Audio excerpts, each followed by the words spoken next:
when we start becoming entrepreneurs and we start going through this path, we don't have guidance in the old style anymore, and we have to find our own, going through YouTube videos, or some people going through podcasts, or reading books, or going to conferences. All of those things are the university of life that entrepreneurs have in order to become successful. So you really need to know who you are. I think that's the biggest mistake, is to believe that because it worked for one person, it's going to work for everyone. Hey everyone, welcome to the Walk to Wealth podcast. If you're tuning in on YouTube or any of the podcast directories, make sure to do us one teeny tiny little favor. If you found any value in this episode or the episodes prior, make sure to give us a follow. You do not want to miss any of the amazing guests I got coming on this year. So without further ado, let's get right into this one.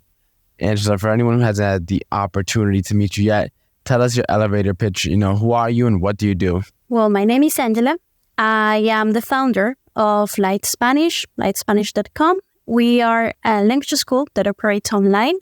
We're based in the UK. However, we work with people from Canada, USA, Europe, Australia, New Zealand, etc., etc. And we help mainly professionals who want to reach fluency in Spanish. And we work with the learning style. And according to that, with that result, with that information, we help them to build a good strategy for their language practice routine so they can get better results way faster. That's our plan. That's our objective. Amazing, Angela. And tell us about your walk to wealth.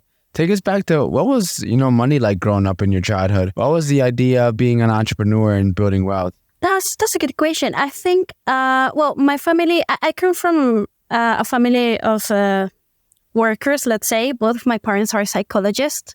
So for them, being able to have a safe job and a safe source of income was ideal.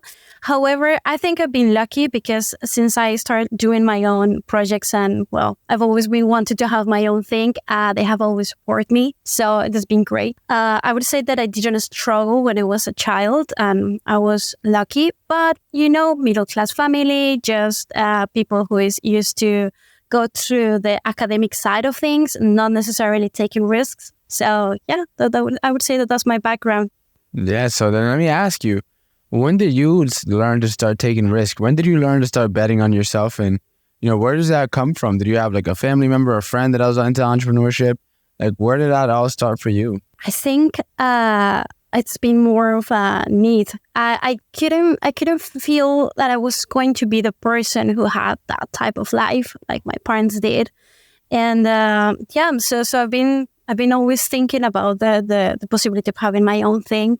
I would say, I start surrounding myself by the right people, someone who would be on the same symphony, let's say, helping me to look for something outside of the box. So but not in a family. I would say, I have a cousin who is an entrepreneur as well, but we are not in touch very much, so I wouldn't count her as part of the my team. Yeah. That makes perfect sense. Yeah, it's for me. It's one of those things where I grew up in a Dominican household, so I didn't have a lot of people if I didn't have really anybody in my circle growing up that was an entrepreneur that already walked that path. A lot of my people are, work till you die, work every single day, every day, no breaks type of thing. And it's a different lifestyle, definitely, than I would recommend. But let me ask you, right? You're doing this, you kind of gather the inspiration from within, and now you're on this journey. So when did you stumble across learning styles? What was it that made you start looking into that? Well, I mentioned I have this, in that case, I have a background, which is my parents being psychologists. I always wonder, not only the information that you can acquire, but what is happening in your brain. For me, the brain always was a good question. It's like that thing, that organ that is there and is helping you to collect lots of info, lots of data. How does it happen? So, I've always been curious about that. I love the education world, not education system, but education world.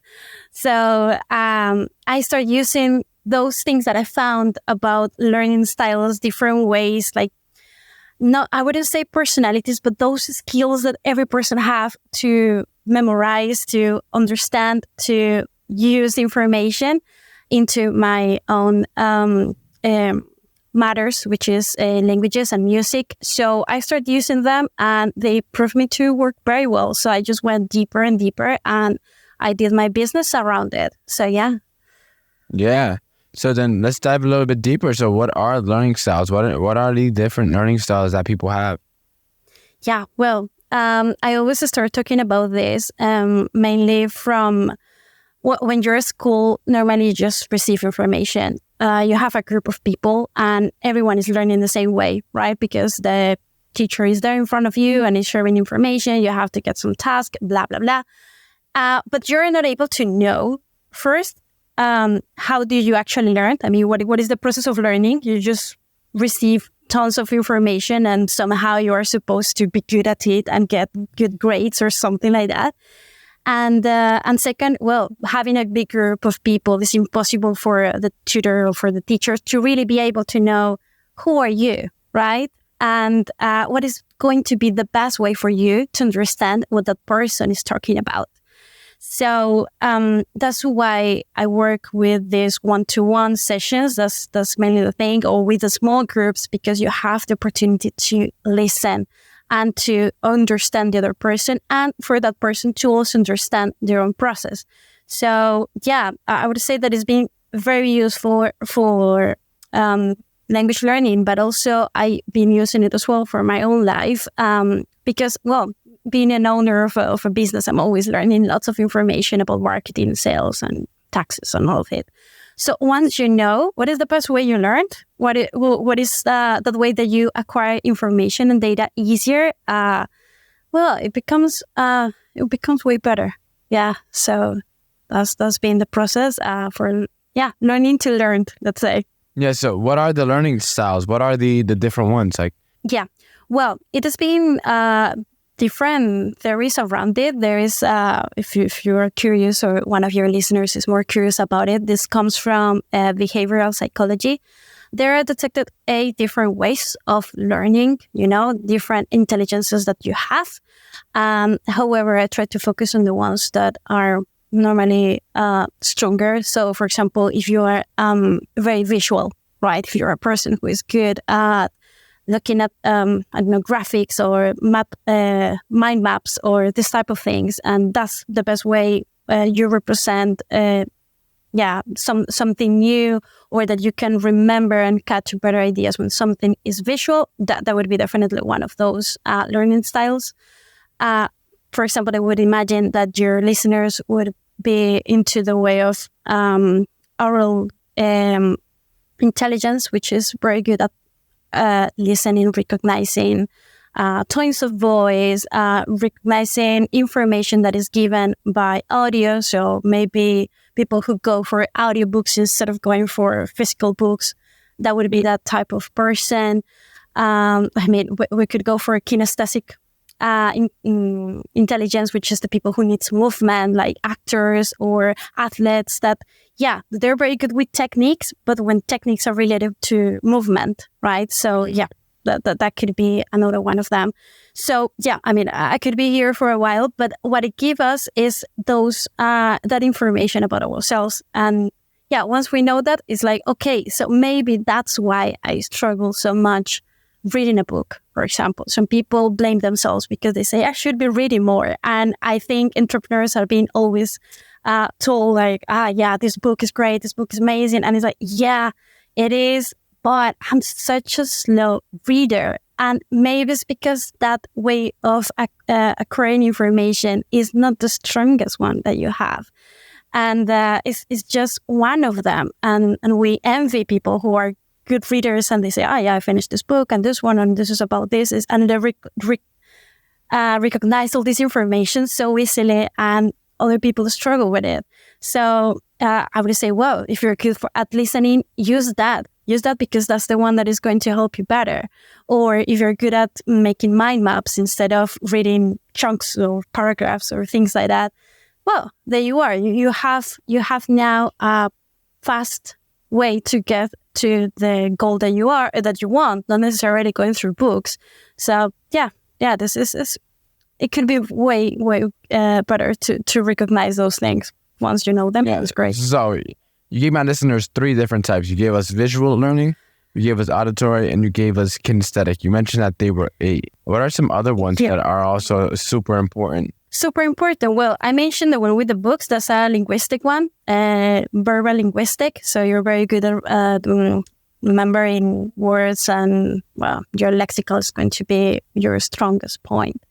There is an interpersonal one that grows and learns through the interaction with other people. So that's like team leaders or people who works better at groups. Then we have the intrapersonal that is completely the opposite. It's people who's very good at spiritual or, like mindfulness, things that are related to their inner personality, that are related to their own self. Let's say they're not too much outside, but they're good at recognizing what happened inside of them. That's another one of them. We have the most famous one that is the mathematical and logical. That one is the one that is celebrated all the time. It is very good with finding patterns, formulas, all these type of things. Of course, scientists and mathematicians or engineers are going to be the best at this one, with very, very logical. That's one of them. I mentioned the music already. The other one is naturalistic or related to nature. So people who is very connected with animals, with the nature, with the plants or botanics, doctors, all these people who is in this field. So I mean, I think I mentioned them all. And that's so amazing, man. And I find our story is very similar because, your parents were in psychology. I wasn't raised by my parents, but I also was introduced to psychology earlier on in my life. And I always had a genuine curiosity for what makes people tick and why people do the things that they do. So it's something that I've always been kind of genuinely, something I've been inclined to look into, and something that I've been inclined to learn more about. Because if you understand yourself better, you can then use that to your advantage to grow exponentially. So then let me ask you, so now that you got to mention the 8 learning styles, how does one begin self-identifying which learning style is best for them? Like, how do we know which one is our preferred method when, as you said, we're normally just taught, here's a bunch of information. Hopefully you can remember it and study in front of the test so that you can pass. And that's pretty much it. How do we begin to decipher what our best learning style is? Well, I think there is a percentage that could go from intuitively we know which things we're better at. So that would be the first approach to it. So something that I would recommend, for example, is what type of things are you most interested about, right? If we're talking about businesses, what is your business about? What is your product about, or your service, right? That could give you a very, very good approach. Or what type of company you feel more interested about, or you know better how that industry works. That could give you a first good idea about what is probably my best, my strength, my main strength. However, we do those tests. We take a while and we make those questions for a while. So I would recommend to go through the assessment of those learning styles and go deeper on it and work with a professional. But intuitively, if you want to take a first step, yes, you can think about those aspects where I'm better at. I'm good. For example, what I mentioned, do I have a good photographic memory? Or I'm a good remember information that I hear before on an audiobook or on all these type of things. I'm a better connecting with people. Do I learn when I'm interacting, or when it's something related with action, with movement, with something that connects my body to it. That would be my recommendation. First of all, intuition. But of course, the next step would be to go through an assessment and find out which ones are your main intelligences, your learning styles that are going to help you to acquire more information. Yeah, that's amazing. It's one of those things where, for me, whenever I want to learn something, I just watch a bunch of YouTube videos and double speed, and I consume content at very high speeds at a high level. And so it's I just pound YouTube videos after YouTube videos my way. into my head. So that's usually the main thing that I go to for learning. And I have several that I kind of use whenever I want to learn something. And I just I also listen to podcasts, and then I also read books on that topic. So I'm hitting the same topic from all different angles to make sure I stick with it. So let me ask you, this is probably what everyone in the audience is wondering now. Now that we've been talking about learning style, we talked about the 8 different kinds. How does that apply to entrepreneurship? How does that apply to our business that we're maybe trying to run or maybe trying to start? Well, it applies because when we start becoming entrepreneurs and we start going through this path, we don't have guidance, let's say, in the old style anymore, and we have to find our own. We become very autonomous. So the way that you mentioned, like going through YouTube videos, or some people going through podcasts, or reading books, or going to conferences, all of those things are the ways, are the university of life that entrepreneurs have in order to become, successful. So you really need to know who you are, because, it depends, your business depends on your capacity of acquiring information and knowing, taking risks and all these things based on knowledge that you already have, right? Understanding what is going on. So you will be constantly learning, and you will be constantly on your own because, this is such a lonely path sometimes for many people. So you kind of need to know how do you work, so you can take the best of it and learn as much as you need, depending on the stage that your business is in. Yep. Yeah, no, definitely. And entrepreneurship, it's a never-ending game. Like for school, once you graduate, that's pretty much it. But for entrepreneurship, as you continue to grow, as you continue to try to move forward, you continue to hit new obstacles, new opportunities, new hurdles, new market changes, new everything. So it's constantly changing. It's so dynamic, entrepreneurship, because it's never the same. And as you grow, there's an old saying that I love, and no man walks the same river twice. And you may be struggling with one issue when you're starting off, and then when your business now 10x's and it grows and you're struggling with a similar issue, that issue is now different because now you're in a different place in your journey, in your business, in your career. So it's one of those things where you never ever stop pretty much learning. And school kind of screws us over when you get into entrepreneurship. And a lot of times we have to overcome some of the limiting beliefs or some of the bad ideas that were taught in school. So I want to ask you, what are some of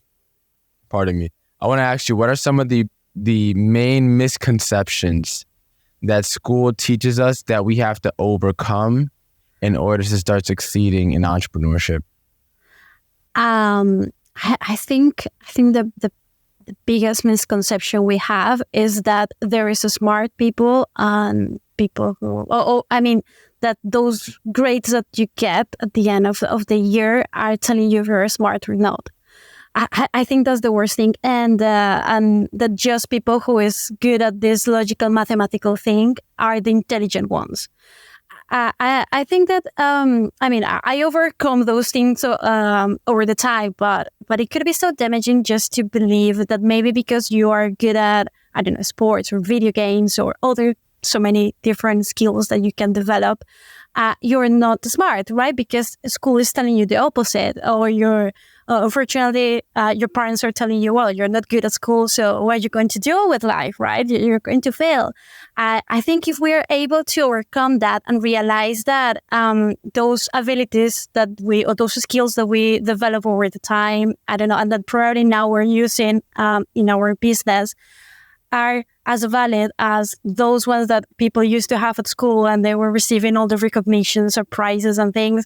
If we're able to recognize that that's the same level, that we're intelligent just in a different field, I think that would be great, because it's such a, I think it's an obstacle that we put in on ourselves, and teachers did, and the society do, because they want to celebrate this logical way of looking at things and kind of attack a little bit of creativity. And probably creativity is main source of talent for entrepreneurs. So it's funny because probably many people is going to identify themselves with what we are saying. Maybe we're not the best at logic, but probably we're very good at solving problems. So that's a huge strength.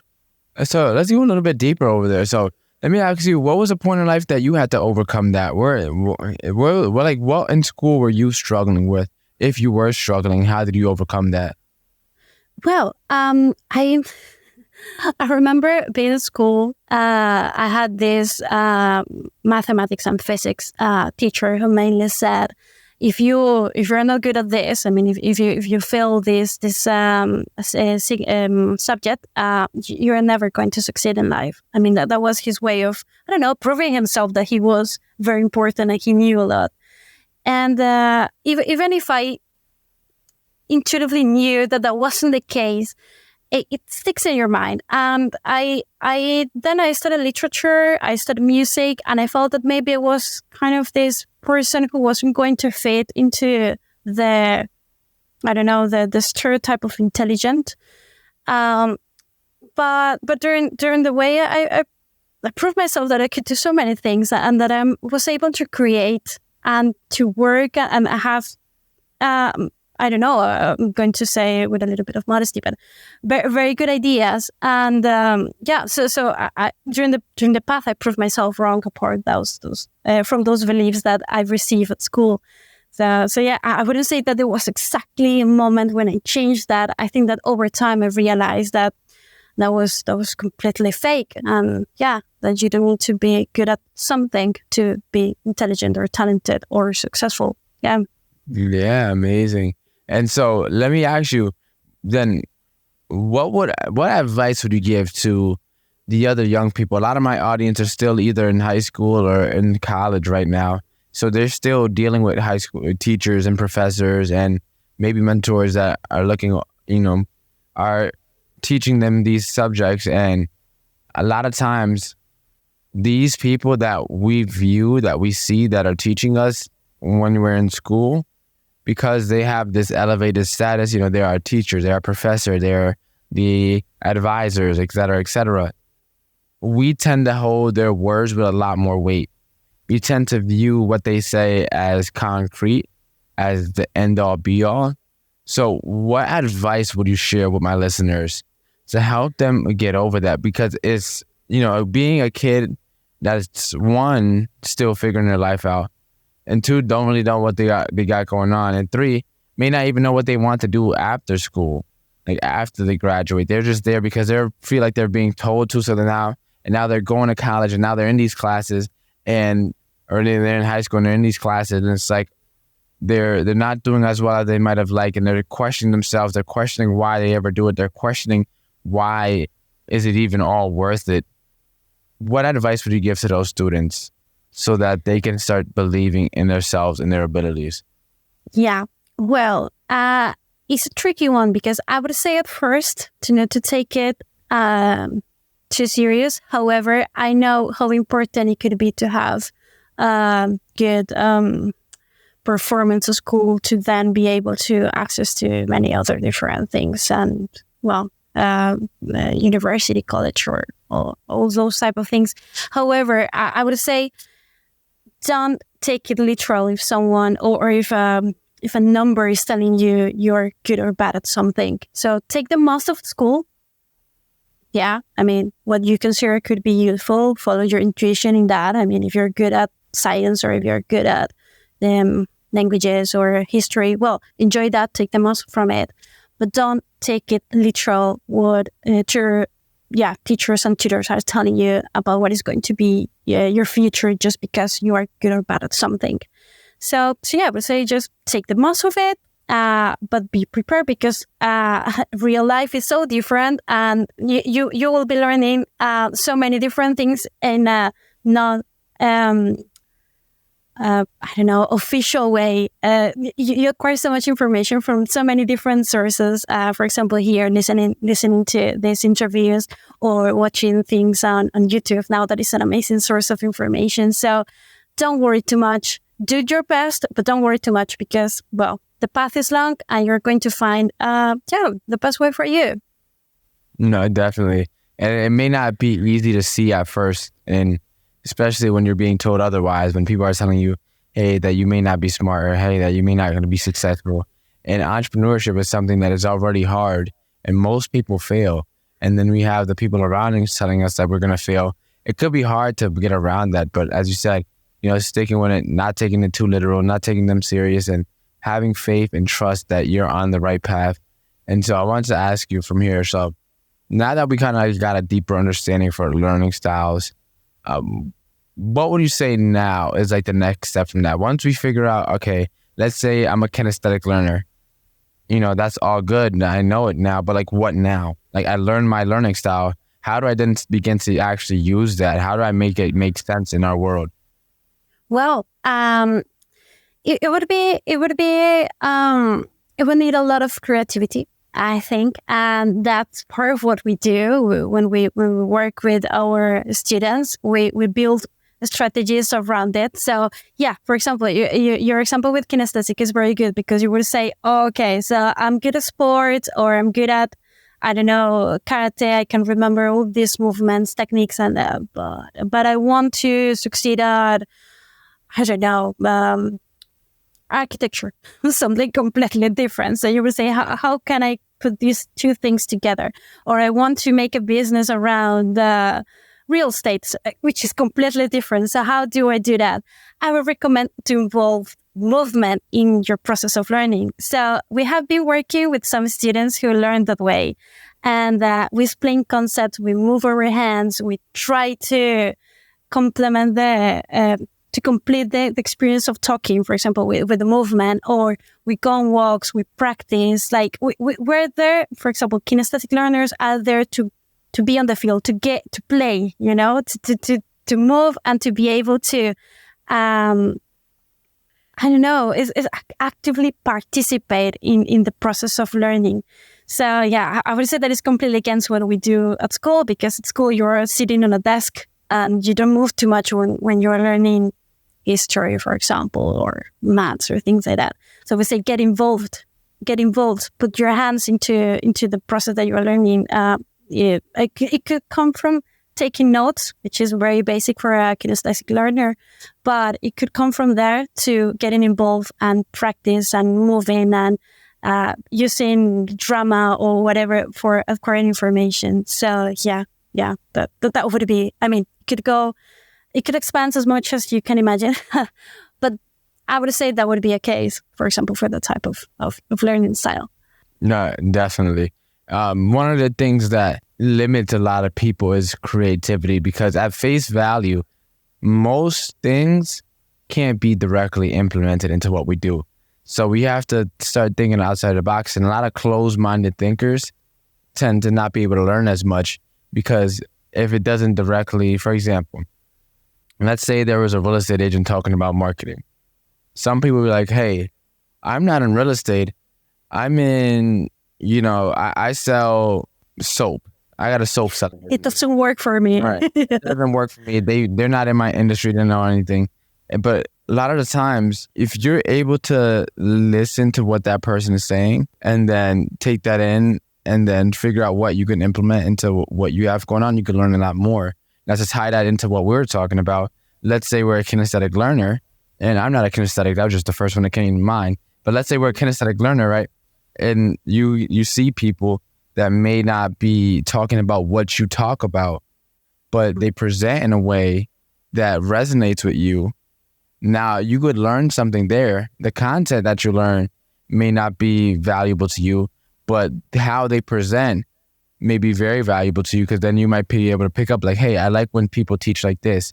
Now all you have to do is find someone in your industry that teaches like that, right? And then you may not be able to receive value from what they're actually talking about, the actual content, but you may be able to find value from how they present and how you receive the information that they present. And that may be able to help you. And or if they present terribly, but the content is good, now you know, like, hey, I didn't remember anything. I didn't really resonate with the speaker despite them being exactly in my niche. So there's also the complete opposite about it. So Angela, let me ask you, for all the learning style stuff, what are some of the biggest mistakes that people have when they start learning about learning styles and try to implement them so they can learn better, learn faster, learn smarter? Well, I would say the biggest mistake is to apply exactly the same method or the same strategy that someone else used because they promise you that works. So now that we're talking about YouTube and this content, you find this title saying, well, follow this strategy, or this worked for me, and this is what I did, and this is how I did it, right? And you watch it, for example, and you say, okay, this person did this, and that. I have to do it the same way. I think that's the biggest mistake, is to believe that because it worked for one person, it's going to work for everyone. I put this example a lot on my field, because with learning languages, some people say like, this is the fastest way you can learn to speak a foreign language. And but it works for them. So people will say, yeah, flashcards. I don't know, I hate flashcards, by the way. So, but people say, yeah, I spend 3 hours watching flashcards and remembering and memorizing information, this and that. And this is the way you do it. This is how you do it. I think believing that and saying, yeah, this is going to work for me as well is the biggest mistake you can do. So you mentioned creativity, and I think it's very important what you said there, because yeah, you have to be able to imagine what is going to be the way that works for you. Okay, so yeah, this person did this, is very interesting. I would like to know more about this, but how could I actually make it my own, right? So yeah, I think the mistake is thinking that because it worked for someone, it's going to be work exactly the same way for you, because you're going to get frustrated. Everyone is trying their own ways, and that's why you find 10 different videos about the ultimate strategy or secret to master X, right? Because everyone has different ways to get it. Yeah, no, 100%. That's such an amazing nugget to leave off with. Angela, you dropped a lot of good information, and you're the first person to talk about learning styles and how we could use it to grow in our businesses and grow in entrepreneurship. Where could we find you at? Where could we connect with you if we want to hear more about what you have going on in the services that you offer? Yeah, well, I mentioned to you that the first step would be to intuitively think about what is your learning style. However, I have a very short quiz on my website. It is Lightspanishcom. Well, you want to go directly to the quiz. It's Lightspanishcom/mysuperpower. So yeah, it's a quiz where you will be answering some questions related to the way that you normally behave and the things that you do. And it's going to give you that superpower. I talk about learning styles like superpowers, because after all, that is the strength you have that is going to help you to learn better. So yeah, if you go there, you're going to find it. Of course, it's going to be landing after a while into the language learning, because that's my field. But with the result you get, you will be able to use it for anything you want. So it's going to give you the result, so you use it the best way you can. Amazing. Now it's time for our famous 5 questions. Question number 1. Yep. What is the most impactful lesson you've learned in life? I would have a list. I would say that you have to find your own way, that you cannot really follow someone else's steps. I don't know. I just think, yeah, you have to find your own way, and you're by your own. I mean, it sounds a very sad thing to say. It's not exactly like that, but you sort of are. I don't know. You're sort of by your own. So you have to find your own ways to build your own happy life, and to not to look at the sides. I don't know. It's like I use this example of the horses who are on a race on these big carts, and they have these things that just focus on their path. I would say that's the best thing you can do. Don't look at other people. It's going to be so different, and it's not even going to apply to you. So yeah, you're on your own. You are on your own, and you can go in the path that you choose. Oh, what is the most admirable trait a person can have? I would say, someone who keeps going, who is patient and keeps going. I admire that. Maybe because I struggle with it, and I'm always learning to be patient and to keep going. So when you find that in someone, you know that the person is going to get somewhere, that is going to succeed, because has the ability to pace themselves and keep going. Yeah.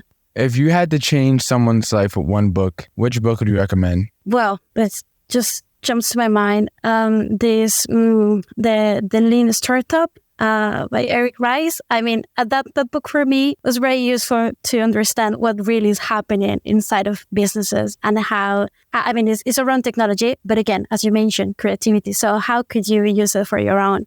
So yeah, I think from there you can expand and learn so many things about creating a great product, something that people love, and that you can use for your business. Yeah, I love that one. What is the legacy that you're trying to leave behind? I want to connect people. I want people to understand or to enjoy the capacity or the possibility to speak to different cultures.